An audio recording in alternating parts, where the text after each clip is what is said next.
Dane, will you go ahead and share this to the group as well? I See if will they'll put it do on the that. board for And I us. think Thank you, we buddy. are live on YouTube. So Yes, we let's are. have a show, buddy. Well, all right. Welcome, everybody, to this week's edition of UGA Sports Live. A much better looking edition this week, if I do say so myself. Addition by subtraction, if you get what I'm saying. No, we do miss Roddy. He's on vacation this week down at Orange Beach. And by the way, if you want to rent a condo, give him a shout. He's got a great place down there to check out. Do want to get into a lot of news today, but first we got to thank our sponsors. Classic City Eats over on Baxter Street. They are reopened, fully cleaned, ready to go, ready to serve you up. I had some chicken just last week. It was awesome. I was about to Made say my you Tuesday. went over there after the show, right? I'm a I little did. jealous. Yeah, it made my Tuesday a lot better. It made me feel a little bit more normal, you know. So if you're looking to get back to normal, go get you some good chicken tenders and some fries. Dip them in the that hickory sauce, and you'll be all right. You had a beverage when you were over there. I know you too good to know that you didn't. I did not. I actually did not the Oh other my day. gosh. I was kind of in and out. I was just picking up. So now I want to give a shout out as well to Athens Ford, a great sponsor not only of our show but of the website. They do a great deal out there, open for business totally as well, and got some great financing deals that we can talk about later in the show. Your Pie and Academia, two of the best restaurants in Athens and around this area. Make sure to get out and check those guys out. They're doing great things in the community, plus making it easy for you to come pick up. And don't forget our boys over at Aaron Overhead Doors. We appreciate them as well. Big sponsors of the show and big sponsors of the site. Get you 10% off when you tell them that you're a UGA fan. I know that I don't know who else is doing that, but I think it's a good move on their part. And like we always say, even if you're not a Georgia fan, go on there and get it. And as long as you admit to your fandom, they'll accept it. So if you'll sell your soul for 10% off a garage door, they're there for you. That's right. That's right. Hey, the garage doors not inexpensive, so it definitely worth your time. All right, let's hop right in today, Dane. Big news broke just before we came on the show, about 45 minutes prior to us launching here. And that was the commitment of Chaz Chambliss, four-star outside linebacker from Carrollton High School, out there in Carrollton, Georgia, a little West Georgia action. Not exactly somewhere that Georgia's been drawing from very much. I believe Patrick Garbin said this was the first kid from Carrollton that had committed since Reggie Brown. Wow. 20 years ago. So, but yeah, huge news there. Dane, I know you dabble in a little bit of all of it, recruiting team, video, running YouTubes, Zooms. Any thoughts on the pickup for Georgia with Chambliss? My first gut reaction, and this is a bit because I used to work in Columbus in TV down there, so a lot of the teams in Columbus would play up toward Carrollton, and so you kind of get some connections from that. West Georgia is owned by Dale McGee. That's really my first reaction to it, is that this is just another pull from Dale McGee in recruiting, and he knows what he's doing on that side of the state. Carrollton has really good athletes, some really good football players. I think you're going to continue to see more players from that Carrollton area find their way to SEC schools. And there have been some recently. I mean, Emory Jones, the quarterback at Florida, is from that area as well. So, it's just another piece in Georgia's defense that we all expect to have some attrition in upcoming years if the defense continues to perform at the level that it has been. When you perform well, when you get in these big bowl games, when you start having guys taken in the NFL draft, you're going to have guys that leave earlier. So you have to refuel that defense, retool that defense even sooner than you might think. You know a little bit more about Chaz Chambliss than I do, but from what I saw on tape, I mean, he's a really aggressive player.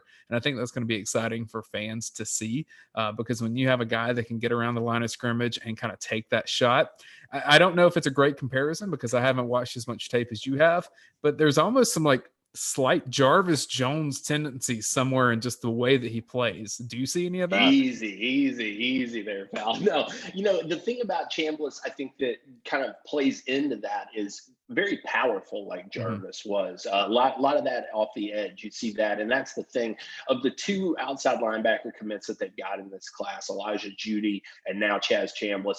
Chaz is the power guy. Elijah is the speed guy. Elijah probably more adept at that hybrid role, possibly even, dropping into coverage. Some of what we saw Lorenzo Carter do a few years ago, just because he's a little bit more fleet-footed. But I think that when you're talking about Chaz, you're talking about a guy who's a third down specialist, comes in, able to play with a hand in the ground if he needs to.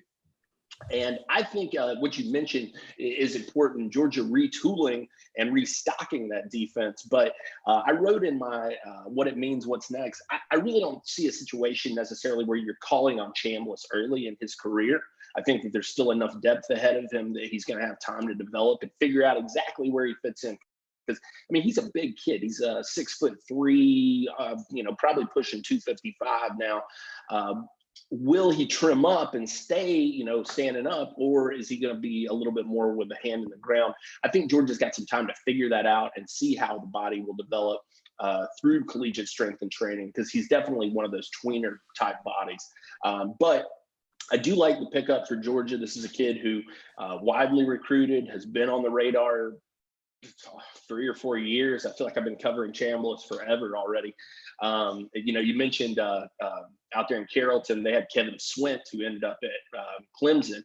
Swint was a guy that we covered extensively, but it was you always talk to Swint, you always talk to Chambliss when you saw them together. So, a guy too, I think people will appreciate his attitude.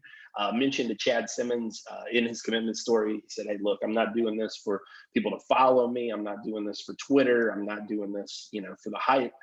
He said, Georgia's where I want to be. And I think that he's very clear with that. So, I think people appreciate that approach too in the world of recruiting that can be a little saturated with the attention and the all the tweets and such like that. I mean, if you go look at Chambliss's Twitter, it's pretty barren. I mean, it's like once every 2 months or something, it'll pop on. But he'll have to fix that if he's going to be recruiting other guys. It seems to be the trend now, right? In recruiting. I really don't think he's going to be a guy doing that, except for maybe next year. And that next year is a pretty key year for his school, because they got MJ Morris out there, who's one of the best quarterbacks, one of the best young quarterbacks in the state for next year. And I think Georgia really likes him. Gunnar Stockton, obviously, as well up at Raven County. Everybody likes him. But, I think that having Chambliss and that Carrollton connection kind of revitalized can't do anything but help Georgia's chances there. I'm not saying they're the favorite at all, but you got to think that having a guy from the school who can get in there and, kind of give some of that inside insight and play host on visits, just a familiar face. I think that always helps in recruiting and gives kids a good window into what's up. So when I said that about Jarvis Jones, though, let me reiterate what I'm kind of meaning here, because I understand how that probably came off. When you watch the tape that I saw, you see Chambliss being trusted a lot to kind of pick his spots. A lot like Jarvis Jones was allowed to prowl around the line of scrimmage and then just attack. It was a one mindset thing, and Jarvis was obviously elite at doing so. I'm not saying Chambliss is going to be that. I'm saying that he's earned trust from his coaches based on his athletic ability to kind of have more leeway in determining what he's going to do in a certain play. Now, that comes with sometimes being at a little bit smaller school, but like we said, there's great athletes at Carrollton, so it's not like he's playing with a bunch of scrubs out there. That's not the case at all. But he's a guy that has earned his coaches I guess trust and respect. I mean, even in his commitment video, you see him in the middle of the huddle before a game getting the team ready to go. That's the kind of guy you want on your team. Whatever role that turns into, you'd like to have the energy that comes from that position. And, he builds trust from his teammates and coaches. So, I think it's a good fit for Georgia.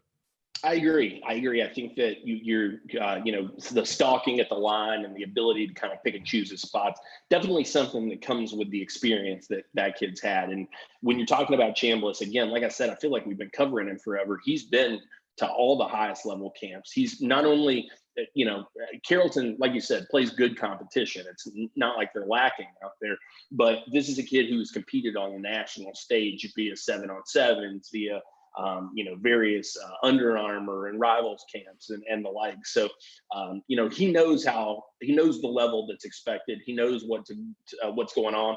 And like you said, I think that's earned him a lot of trust from his coaches, and rightfully so. I think that's a good decision on their part, certainly. And Georgia's got to appreciate having a smart kid like that, up front and being able, like you said, to pick spots.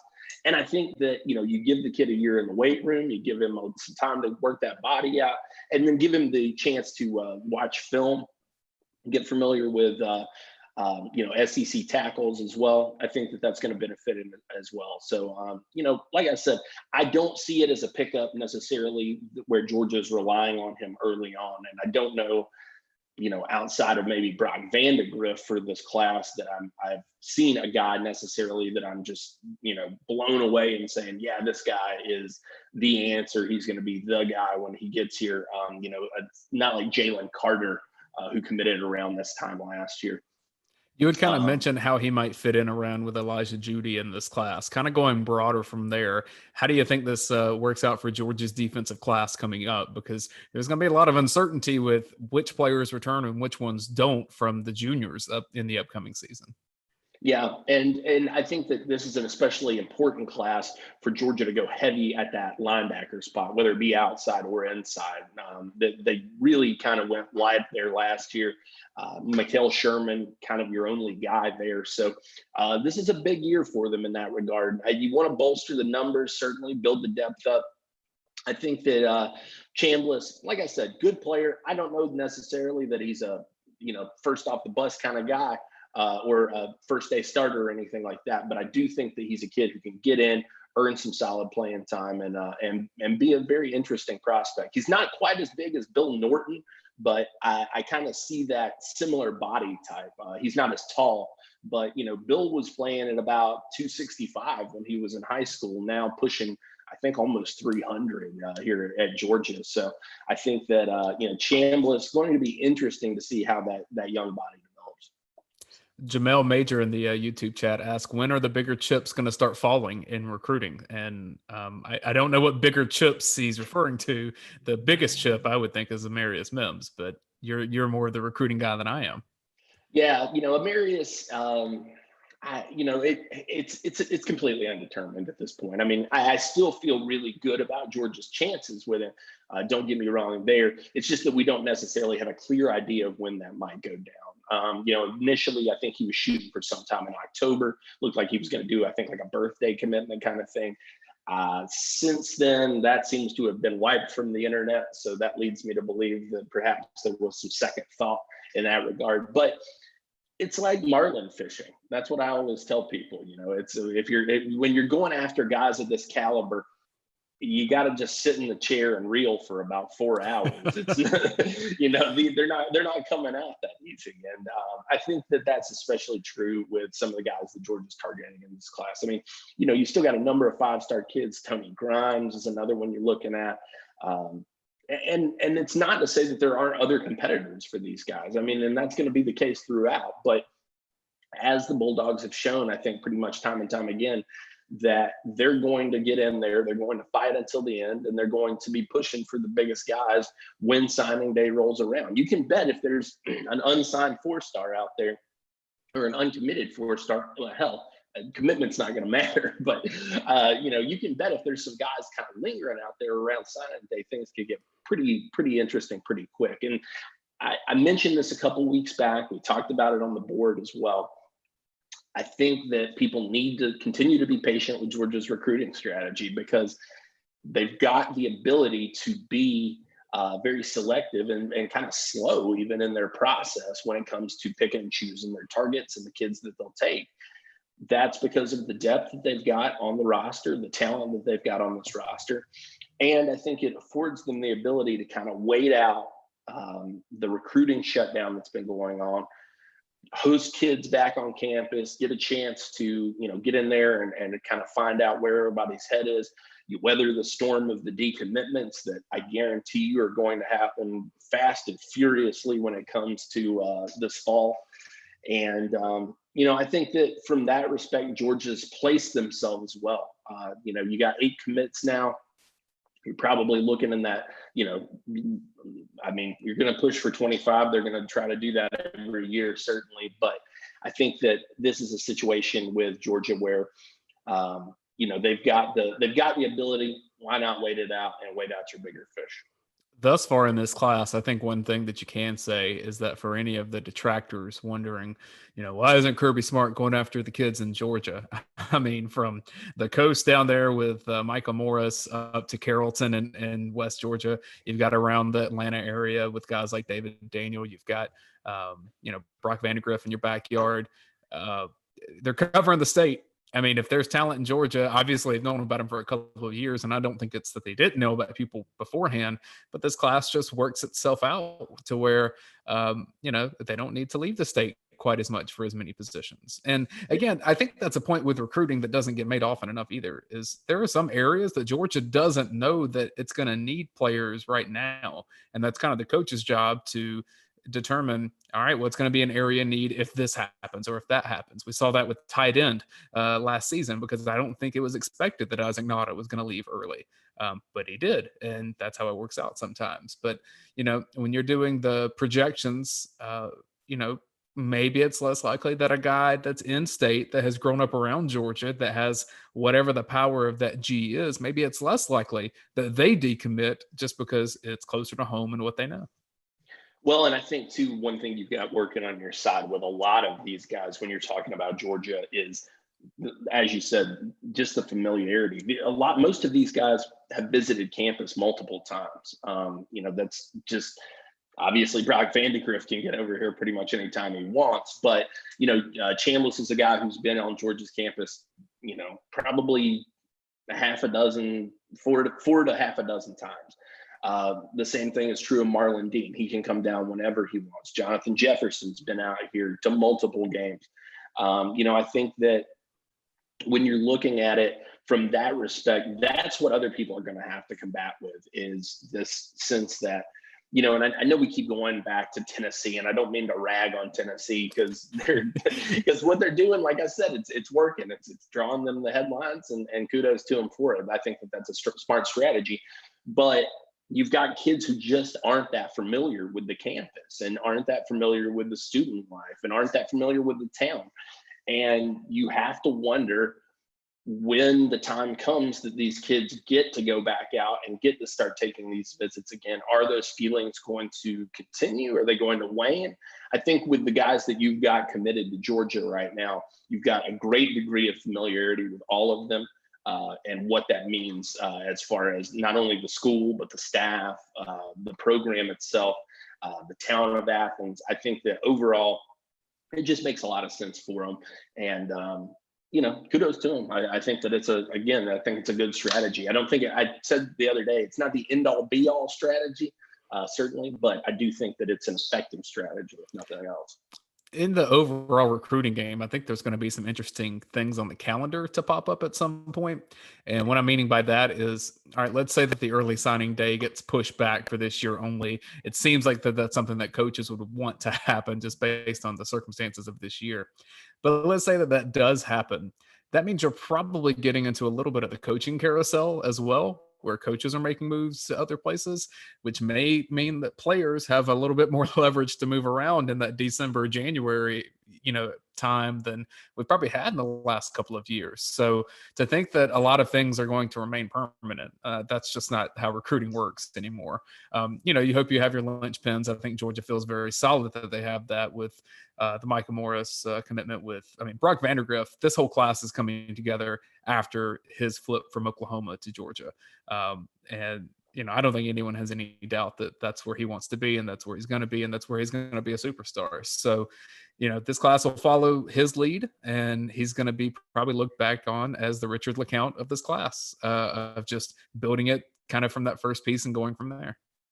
I will say too, I think that there's a degree of it with Vandegrift and you go back to Carson Beck the year before, Justin Fields before that, Dwan, well, not Dwan. Dwan was a signing day guy, but Jake Fromm, these guys, when you can find that centerpiece quarterback, that inevitably draws in a lot of eyes. And I think that certainly getting Brock did that for Georgia in a big way.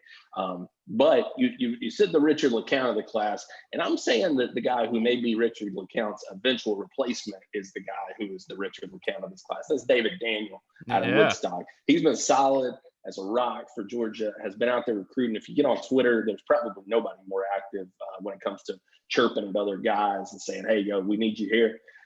So I think that it's a good look for them. They've got a lot of guys who are very active in it. They've really, of late, kind of weaponized the players. I know that and former players too. Yeah, we've seen some of that. Tyson Campbell tweeting at Dallas Turner, who's a kid now to watch at that outside linebacker spot, 4-star out of St. Thomas Aquinas down there in Fort Lauderdale, Florida. A big time player, Georgia all in on that kid. Alabama as well. So continue to watch that. And actually, you can go over to UGAsports.com, check out all the stuff that we just put out on Chambliss. We got the film review, we got the behind the scenes, and we've got what it means and what's next. And the what's next kind of evaluates, here are the next couple guys that you need to be watching. And there are some really, really talented pass rushers out there that the Bulldogs still want to get their hands on. Again, some of them not as familiar because they haven't had the opportunity to be on campus, but I do think that, once this thing opens up, you've heard a lot of guys say, Georgia is one of my first stops as soon as this is over. I think that you'll see some action very, very quick. Chip Crook says in the YouTube comments that Roddy's not here, so that means here come the commitments. As always, man, listen, there's nothing that guarantees that I'm going to have to work harder than my boss not working at all. So, I think that I said on Twitter too, it's Georgia's best recruiting talisman. It's the good luck charm is when Roddy goes on vacation. So. Grey Goose 01 asked how many of the commitments are Georgia boys now. I know you were talking about that this morning in our group chat because there's a little bit where, he's a Georgia boy, but he's not in Georgia right now, right? Right. Yeah. So you've got 8 commits right now on the Georgia commitment list for 2021. Technically, you've got 6 in state, but I count Lavassier Carroll as a 7th because the kid's from Warrenton, Georgia. I mean, he was an hour down the road from Athens, grew up there, played there his whole life, and just transferred this past season to IMG. So I'll still give him the nod. If you want to get into technicalities, you can call it 6. I think 7 makes more sense. The only born and raised non-Georgian is Elijah Judy. So, and even then, I mean, he's got the Philly connection, so there's some red and black blood running up in Philly right now with thanks to Mark Webb and DeAndre Swift in the long term. Yeah, and those fathers up there that work out every day and send their kids to Athens. Man, I don't know what dads are doing up there in Philadelphia, but I do want to give a shout out to our friends at Ford. Maybe they're pushing a Ford. In this shutdown with the gyms closed. Athens Ford, get over and check them out, 706-222-7845, how you can reach them. They've got pickup service available. They've got delivery service available. They've got pretty much everything available that you can think of in order to make your experience the easiest and the most non-contact as possible.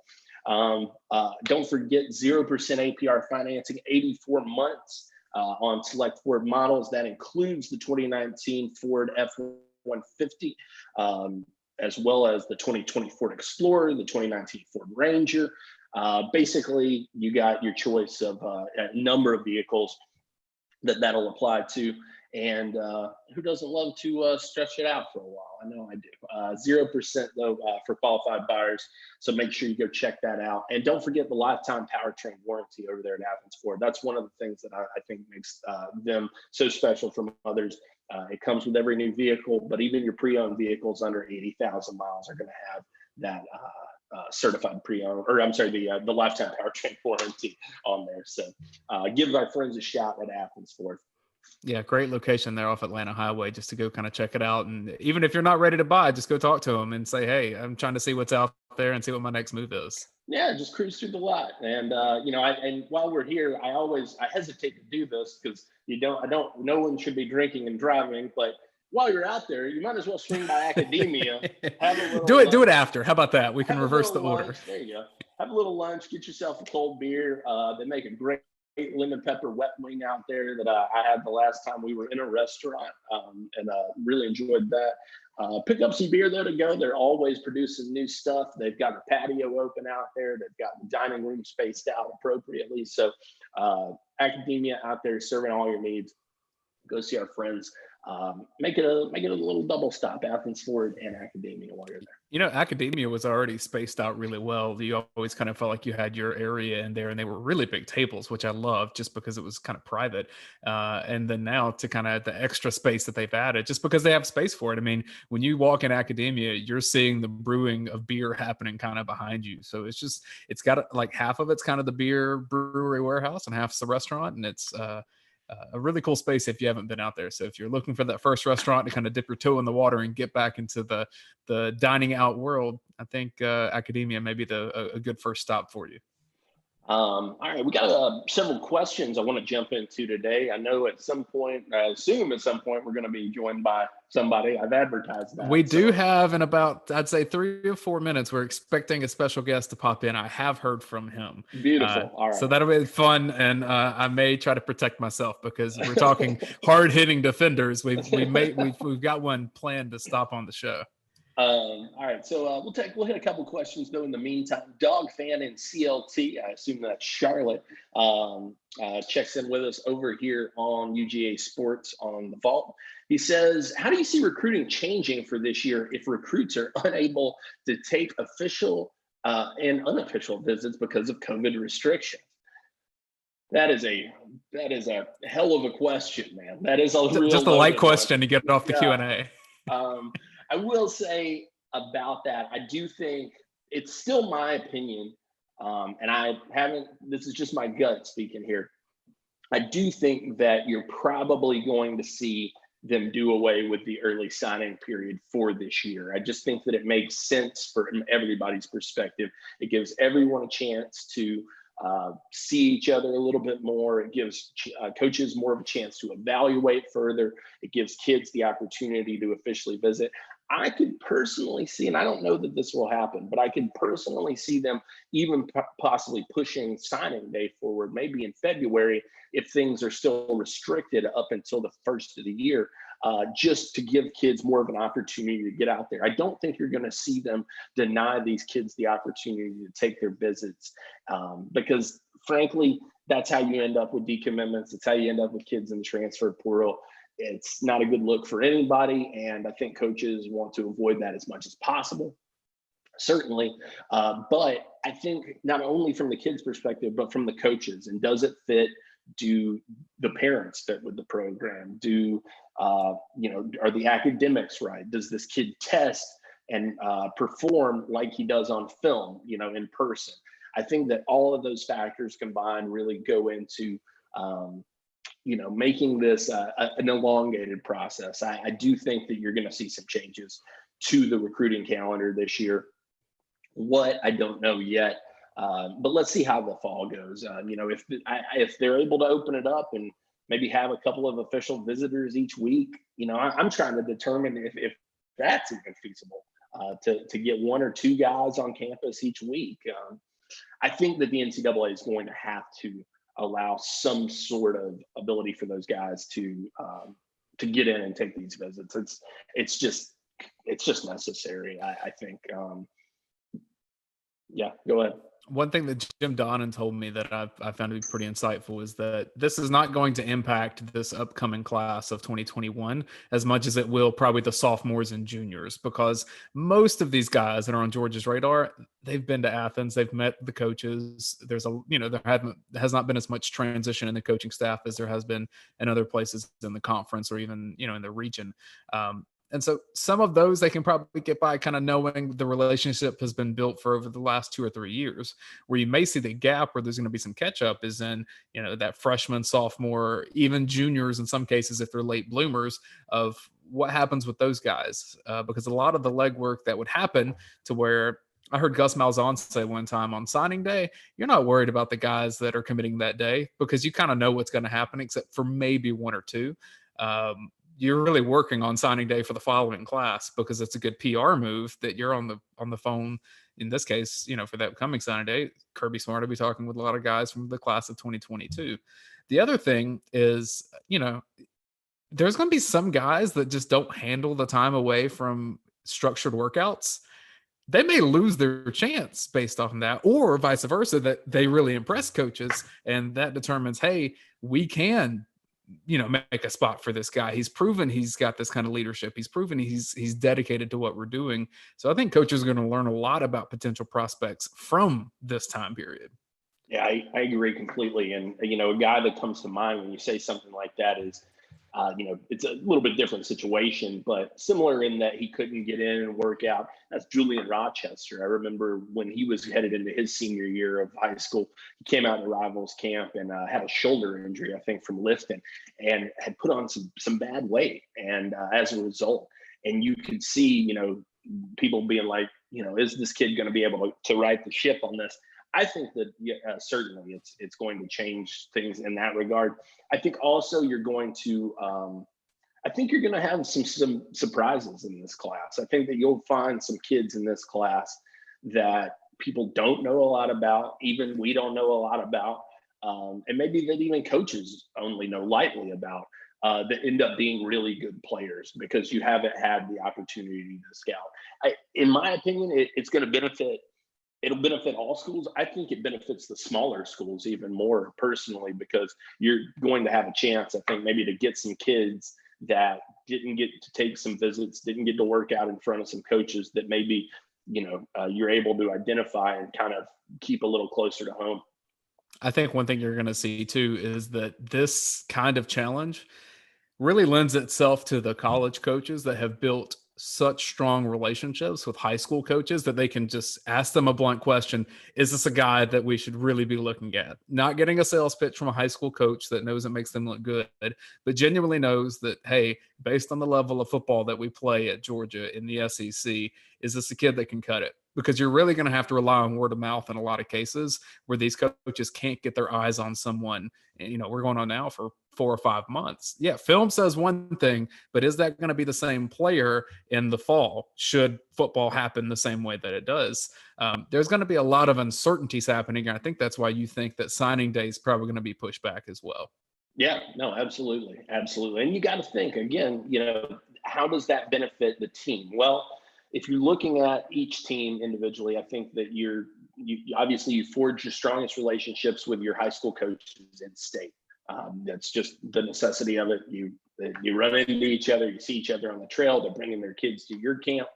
That's a huge boost for Georgia because a lot of great talent, resides in Georgia. So I think that like I said, there are going to be kids who emerge, I think, later down the line that end up being really good players that nobody's even talking about right now. Speaking of talent in Georgia, on my screen, I think he's joining here in a second. It looks like Amarlo Herrera is joining our podcast, and we're excited to have him on here. Even very nice. Looking sharp, Amarlo. Hey, welcome to the show.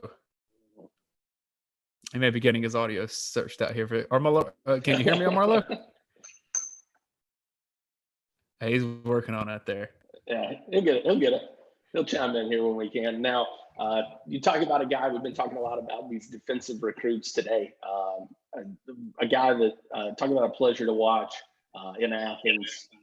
Oh, I think that is that it? Yes, sir. What's up, Amarlo? How y'all doing today? Good, man. How you doing? I'm doing well. Trying to stay alive, trying to stay healthy. Man, you're looking sharp in that shirt and tie over there. Hey, man, I do a little something. It's a little something. Not too much today. Well, man, I appreciate you coming on here. We did a podcast last year, and it was probably one of my favorite ones that I've ever done. Just kind of learning your story, and it was on the Dog Days feed that we did. So if anyone wants to go check out, hear about Marlo and his background, go do that. But I do want to give you a chance, just telling people what you're doing right now. So I'm doing financial planning right now.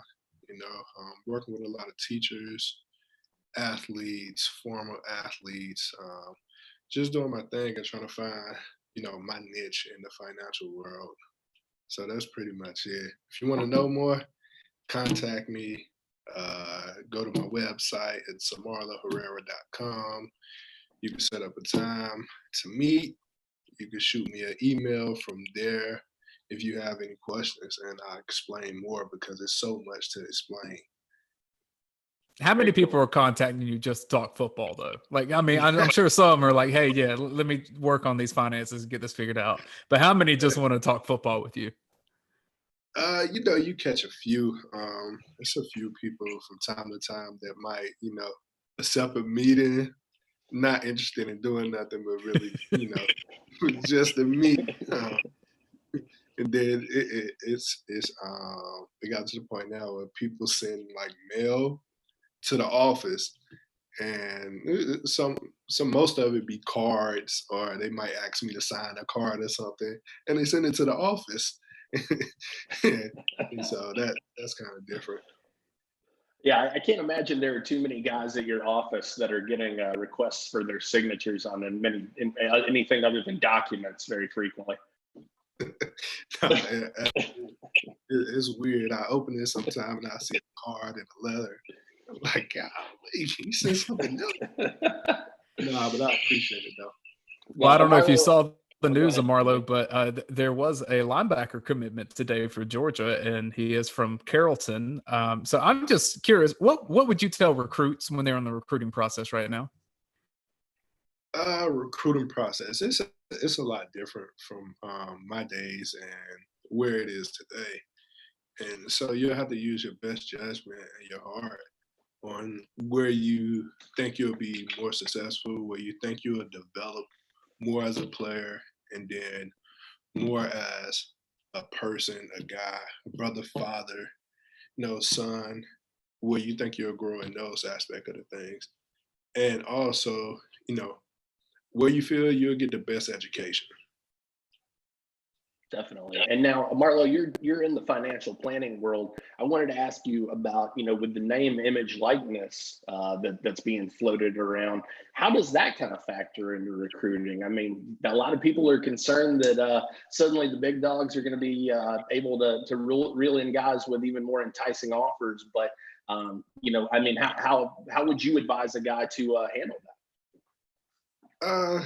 You just got to know. I mean, obviously, if you're a big name guy, it comes with it at the end of the day, whether that's today, whether that's 3 years from now, or whether that's 4 years from now, it's going to come with it. So you just gotta know how to deal with the money and make sure, I don't know how they're going to be dealing with the money, whether they putting the money up for them or whether they giving it to them now. So I don't know. I think I heard they was putting it up for them or something like that. I'm not sure, but just make sure you take care of the money that you receive for your likeness at an early age, because that's way different than what was usually given. Everybody who had got money before, they got in trouble for it. So I think it's big for those guys who are going to be able to get it, and it's definitely going to be a recruiting process big factor, because I mean, you see those dollar signs, you want to go to those big programs where you can get recognized easily. So yeah, there's an aspect of this too, though, Marlo, that if you're a defensive guy and the quarterback on the other side, that he's getting pretty good cash flow from that name, image, and likeness.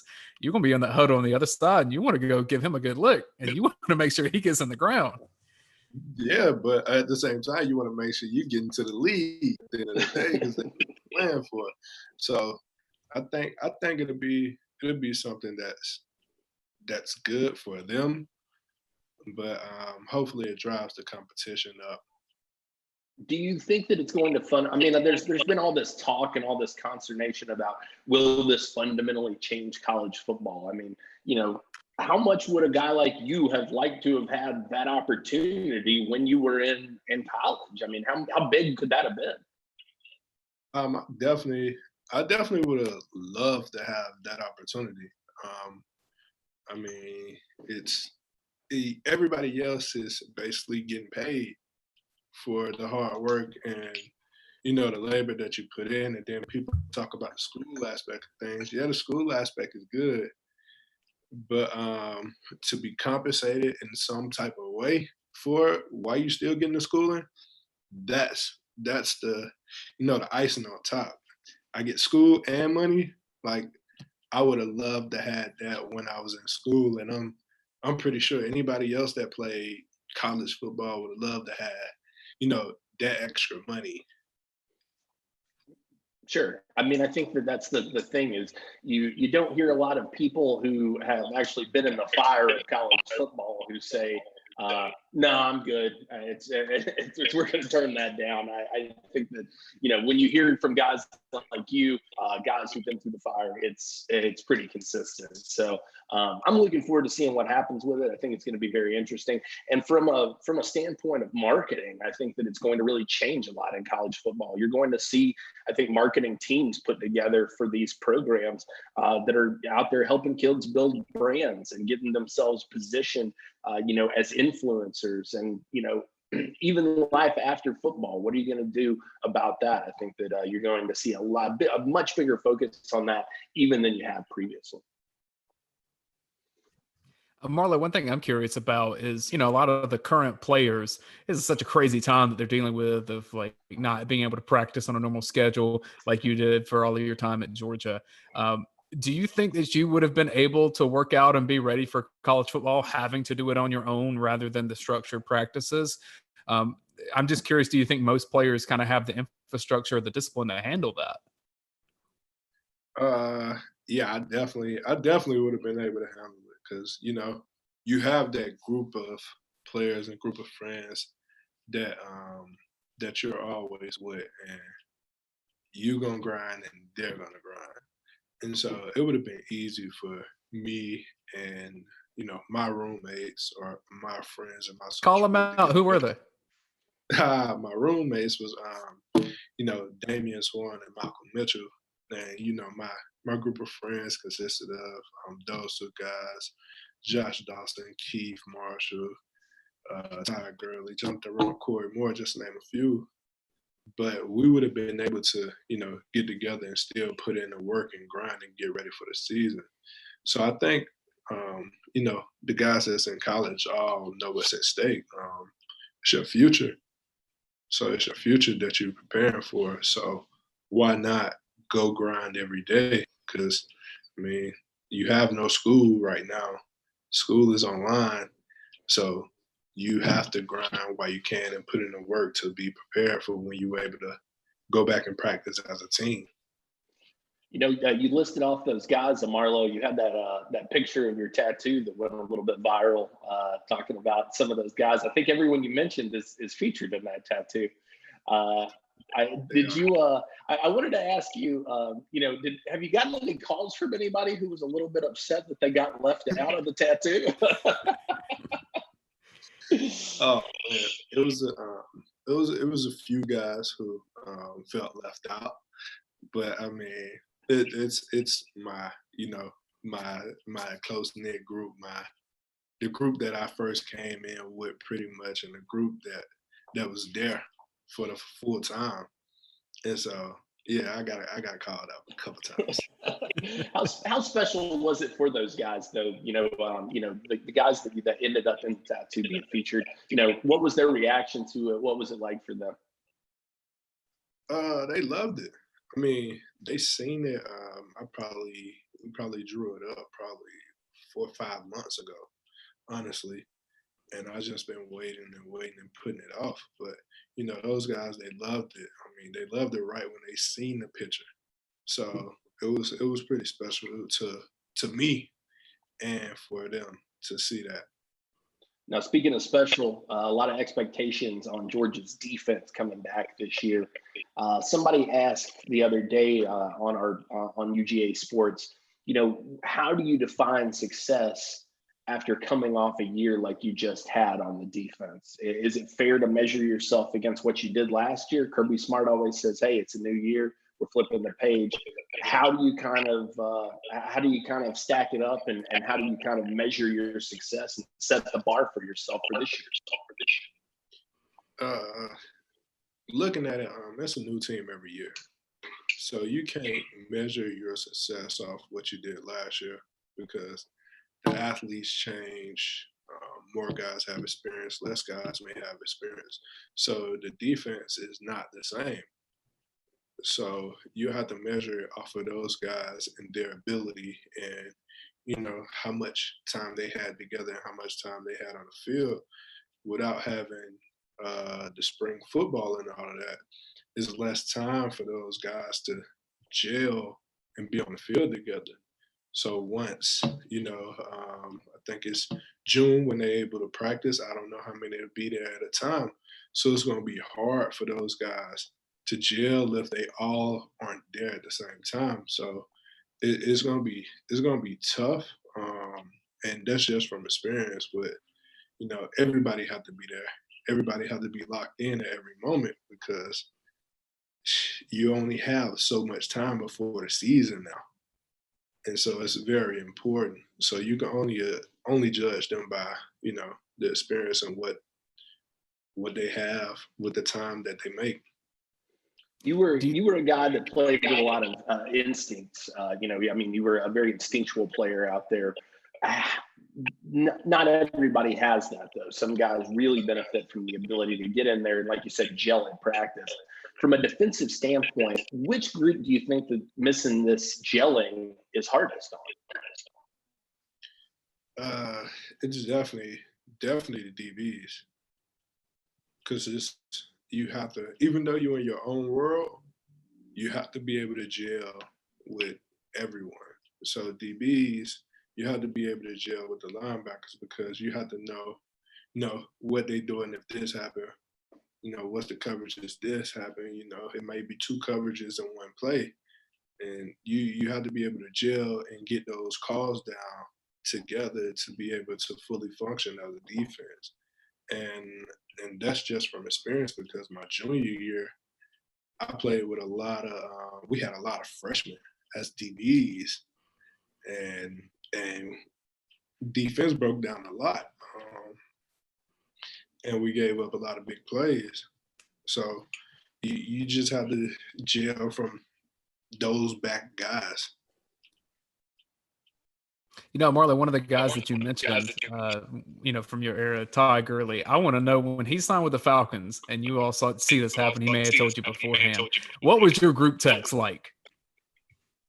Well, I was one of the few that I already knew about it happening. So I was excited once I knew, and then the group knew the day before, and so it was all excited because most of us are in Atlanta anyway, and we grew up here and we're from Georgia, so it was kind of exciting to finally see someone, who you bond with, who you're friends with on the Falcons, and just not someone that's an associate. So it's kind of fun to finally see someone that I know and someone that I love playing for the home team. How did he tell you? No, go ahead. How did he tell you?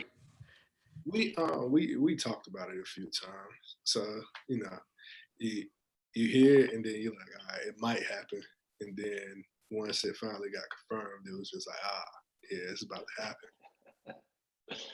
You have you already purchased a Tom Gurley Falcons jersey? No, we waiting.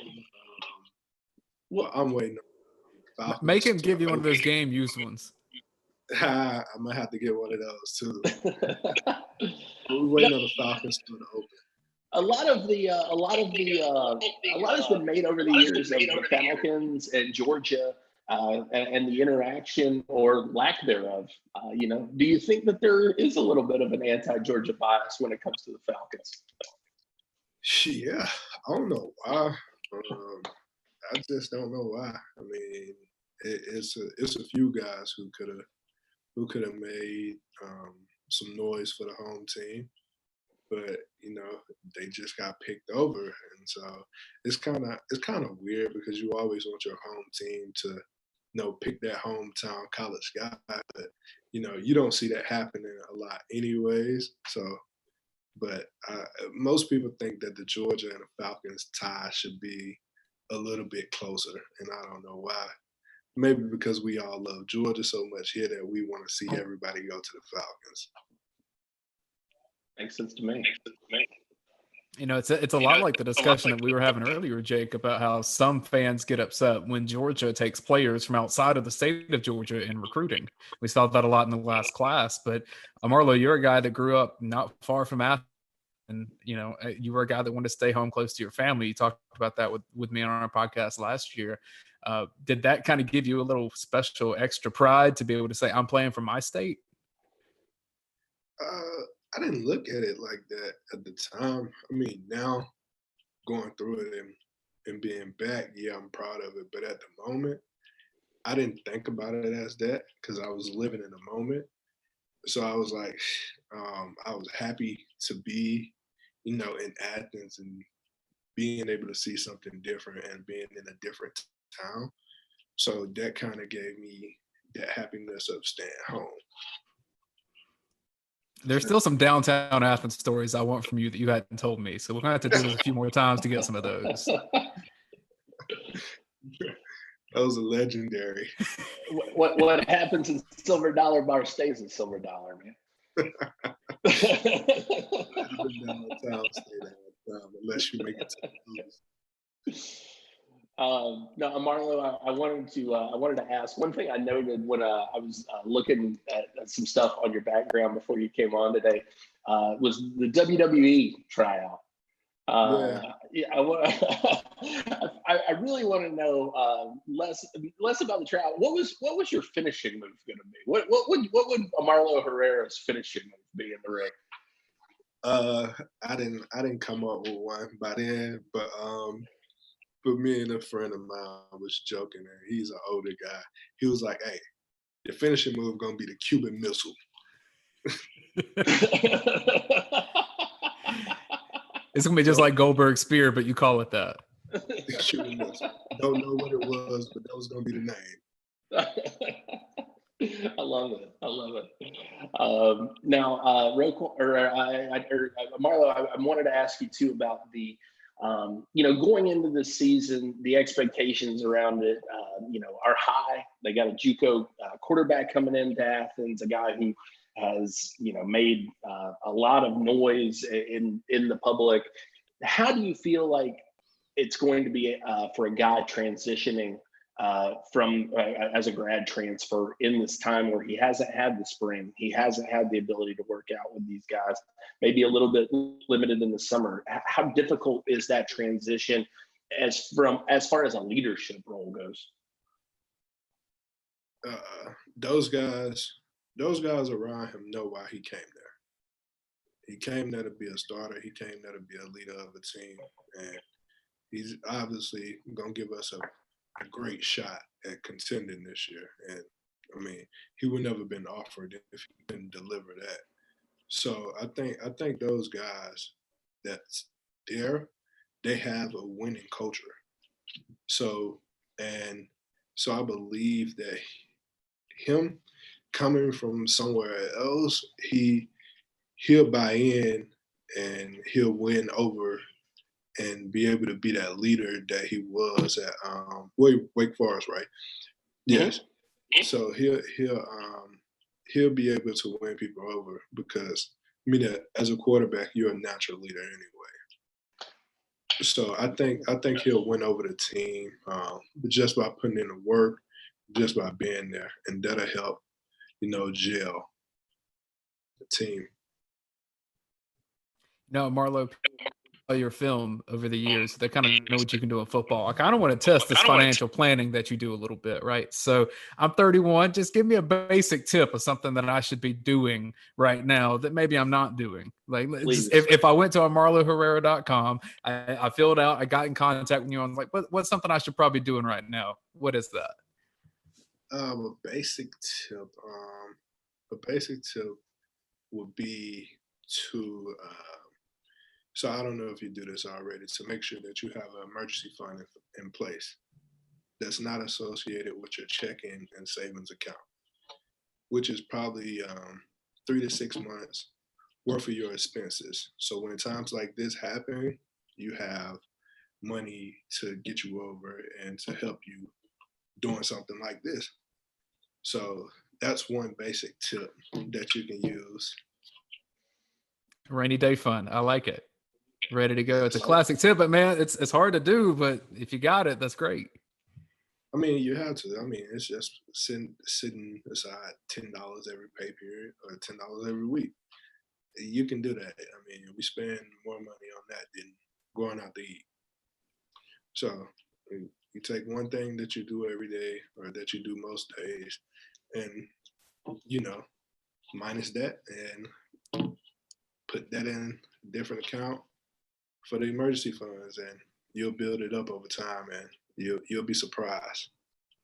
I had mentioned your group text earlier. I gotta think that when The Last Dance was airing on ESPN, that you and your buddies had to be texting about that, right? Yeah, we were. Okay, tell me some of the opinions from that, because there were a lot of opinions happening around Michael Jordan, and I don't know if it's the Michael LeBron stuff, but I've seen Chris Burnett talk a lot about some of his NBA takes. So I want some of your NBA takes from The Last Dance. Well, we have a huge debate. I mean, we have a few people in there that are big LeBron heads, and then we have people in there that's Kobe and Michael Jordan as well. So it was just those discussions. I think in my opinion, LeBron James is the best overall player ever, and that's just my opinion. Jordan will always be considered the greatest, but LeBron is the greatest overall player. Mm-hmm. Okay, I don't know what the definitional differences in those are. The greatest versus greatest overall. So you might need to explain that to me. Greatest overall, LeBron can do everything. He can do everything. I mean, score, pass. He can shoot now. Definitely a monster in the inside. He play defense when he have to. Most of the time he do. And he's a great team player. He's for the team and for the NBA. Basically, he gelled a lot of guys around the league together. A lot has been made over the years too of LeBron James possibly playing football and how dominant he could be there. If you were trying to cover LeBron James trying to catch a pass, how you going about it, Mo? Man, he's a monster. he's a monster. Like I don't know. You just have to hope his route running isn't that good. Because if his route running is fine, then he'll be a monster. Like, well, Georgia's got an incoming tight end about his size. Yeah, but he's not LeBron. You ain't lying. If he's LeBron, then I'm ready to see it today. No. Let's out of here on this.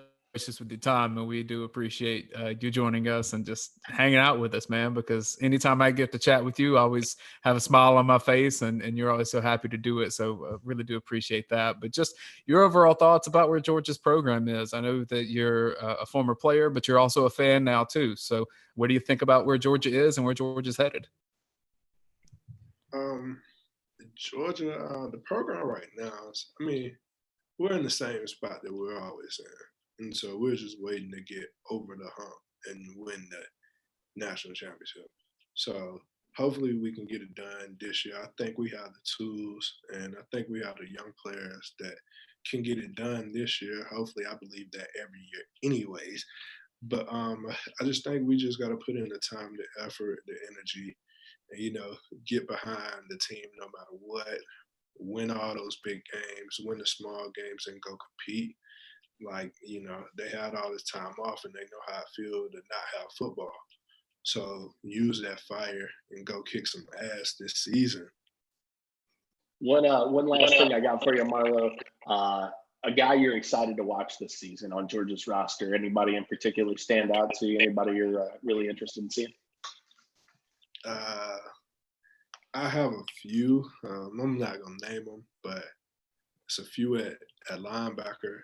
It's a few at outside linebacker that I want to see excel this year. So I definitely want to see those guys excel this year. I'm definitely excited on the offensive side. I'm definitely excited about the quarterback, and I'm definitely excited about the two running backs that got to step up this year that's been there. So they're kind of the veteran guys this year that I definitely want to see. So, and then it's Pickens. I definitely want to see him. You said you weren't going to call anybody out, but you got to name drop him. Yeah, name dropped him. The running backs, you already know who they are. Obviously, the linebackers, the outside and the inside, you know who they are. So, but I definitely want to see, those guys excel, and I want to see the growth that they made this offseason. Sure. Well, again, Marlo, we can't thank you enough for just making time to hang out with us. You do it almost anytime we ask, and we're so grateful for that. MarloHerrera.com if you have interest in some financial planning and what he's doing and how he can help you now. And if you do all that, he'll probably talk a little with you, but don't waste his time and just only talk football because, he's got work to do too, right? Got work to do. About to get back to it. All right. Thanks, Marlo. Take care. Thank you. Thank you so much. All right, that was Marlo Herrera joining us on UGA Sports Live here. We don't often have guests, but he's just one of my favorites because he's just so real. I mean, and he was that way at Georgia too. If he thinks it, he's going to say it. Yeah, I love the kicking ass part. You get some guys who will hold back on that a little bit, but great stuff from Marlo. Great to have him on. Really glad you were able to set that up, Dane. Speaking of really great, got a couple last shout outs here. Aaron Overhead Doors, get out and see those guys, residential and commercial. You want to throw something on your commercial building, you got something on your business, you want to make it pop a little bit, they can make it happen with their garage doors. And remember, this is the wide service area all across Atlanta, up into North Georgia. Give them a call. They'll help you set it up and get you where you need to be. You can call them or text them, 678-960-3360. That's Aaron Overhead Doors, as highly rated of a company as you can find. And again, 10% off for Georgia fans. Who's doing that?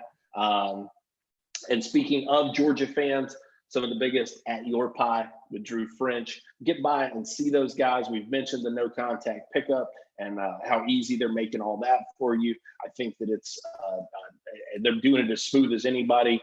I know Roddy's sitting down at the beach right now, upset that he's not being able to dig into a pie.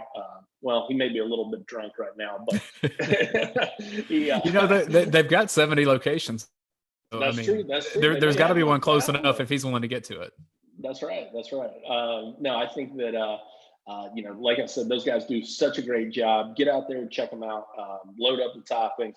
And I tell people this all the time, just because it's the big secret.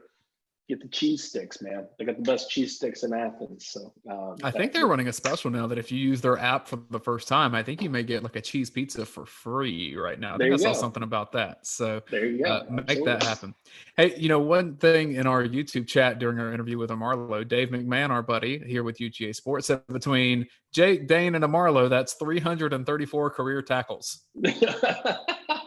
Yes, I'm pleased to announce that I was part of the 334 tackles represented there. Well, I don't tackle people for sure, and that's probably a good thing. But I will say, and you'll know what I'm referring to here, at the end of a game, when all the photographers are getting ready to try to sprint to midfield and get the photo of the coach's handshake, which is so stupid, really, because the coaches don't even talk to each other most of the times. They're just kind of doing it as the formality. I was always one of the first to the middle of the field because I was going to do a dead sprint. And if someone got in my way, I was going to give them the Marlo Herrera to get my shot. So I've been retired from that game for a few years now, but that's the most athletic feat I had in my, sports director days in local TV.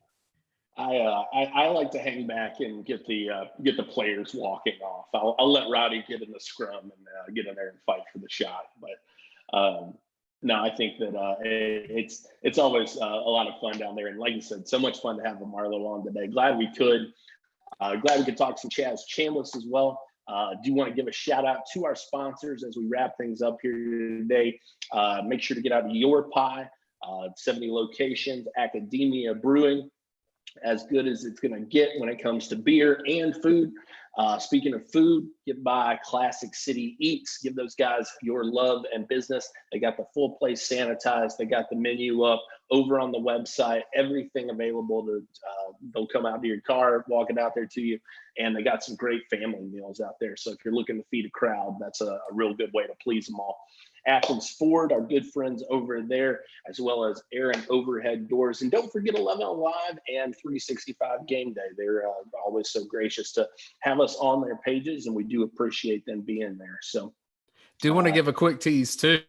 Anthony Dasher has a pretty cool story and a great interview coming tomorrow. I can't give any more information than that, but UGAsports.com with the Chaz Chambliss commitment, and then a really cool interview that Anthony Dasher has tomorrow. There's some great stuff on UGAsports.com, and even if you want to get in conversations about what's the best reel lawnmower to use on your Bermuda grass, that's happening today on the board. So you can get some, there's a lot of info down there in some of the threads that I did not know much about. I know you're a grill guy, so you can give people the Traeger tips, but I need to learn more about this Bermuda grass. Yeah, I've also gone there for legal advice. I won't say for what, but there's a little something for everyone on the event. And if you want to get over to the event and check it out, make sure to do so. We've got the free 30 days still running. Free until July 1st, I believe it is. That's about 30 days, yeah. Yeah, so roughly 30 days. And that's UGA free 2020 on the promo code. So go over, give us a shot, check it out, see what you like, see what you don't.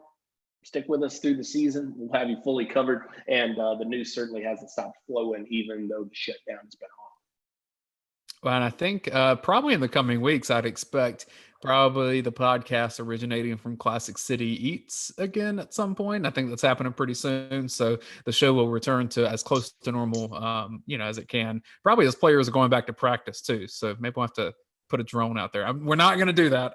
No one heard that. No drone. They're going to be toughing it out in the weight room. We're going to be toughing it out over some chicken and beers. So yeah. Thanks again to Marlo Herrera for joining us. Dane, thank you always for helping produce the show and being my co-host today and working with me on it. Appreciate you. You're a lot easier to look at than the other guys. So, but for Dane Young, I'm Jay Cruz and UGA Sports Live, wrapping it up for this week. Come check us out, UGAsports.com.